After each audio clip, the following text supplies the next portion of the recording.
November 7ಕ್ಕೆ ಬೀದಿ ನಾಯಿ ಹಾವಳಿ ಬಗ್ಗೆ ವಿಚಾರಣೆ. ಸುಪ್ರೀಂ ಕೋರ್ಟ್ಗೆ ರಾಜ್ಯ ಸರ್ಕಾರ ಅಫಿಡವಿಟ್. ಇಂದು ಕೋರ್ಟ್ಗೆ ಸರ್ಕಾರದಿಂದ ಅಫಿಡವಿಟ್ ಸಲ್ಲಿಕೆ. ಅದರ ಎಕ್ಸ್ಕ್ಲೂಸಿವ್ ಮಾಹಿತಿ TV9ಗೆ ಲಭ್ಯವಾಗಿದೆ. ಎಷ್ಟು ನಾಯಿಗಳಿವೆ, ಬೀದಿ ನಾಯಿಗಳು, ಅದರಲ್ಲೂ ಯಾವ ರೀತಿ ಸಮಸ್ಯೆ ಆಗ್ತಾ ಇದೆ ಅನ್ನೋದು ಈಗಾಗಲೇ ಗೊತ್ತಿದೆ. GPA ವ್ಯಾಪ್ತಿಯಲ್ಲಿ, ಗ್ರೇಟರ್ ಬೆಂಗಳೂರು ಅಥಾರಿಟಿ ವ್ಯಾಪ್ತಿಯಲ್ಲಿ ಒಟ್ಟು 2,66,968 ಬೀದಿ ನಾಯಿಗಳಿವೆ.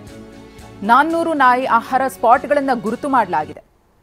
ಸುಪ್ರೀಂ ಕೋರ್ಟ್ಗೆ ಅಫಿಡವಿಟ್ ಸಲ್ಲಿಸಿರುವಂತಹ ಸರ್ಕಾರ ಆಕ್ರಮಣಕಾರಿ ನಾಯಿಗಳ ದೂರಿಗೆ ಟೋಲ್ ಫ್ರೀ ಹೆಲ್ಪ್ ಲೈನ್ ಇದೆ.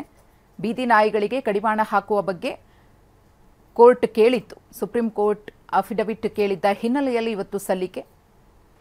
ಒಂದಷ್ಟು ವಿಚಾರಗಳ ಬಗ್ಗೆ, ಎಷ್ಟು ನಾಯಿಗಳಿವೆ, ಹಾಗೆಯೇ ಯಾವ ರೀತಿಯ ಕ್ರಮವನ್ನು ಕೈಗೊಳ್ಳಲಾಗಿದೆ, ಬೀದಿ ನಾಯಿಗಳಿಗೆ ಯಾವ ರೀತಿಯಾಗಿ ಕಡಿವಾಣವನ್ನು ಹಾಕಬೇಕು, ಇದೆಲ್ಲದರ ಬಗ್ಗೆಯೂ ಕೂಡ ಒಂದಷ್ಟು ಚರ್ಚೆಗಳು ಆಗ್ತಾ ಇರುವ ಬೆನ್ನಲ್ಲೇ ಅಫಿಡವಿಟ್ನ ಪ್ರಮುಖ ಅಂಶಗಳಿವೆ.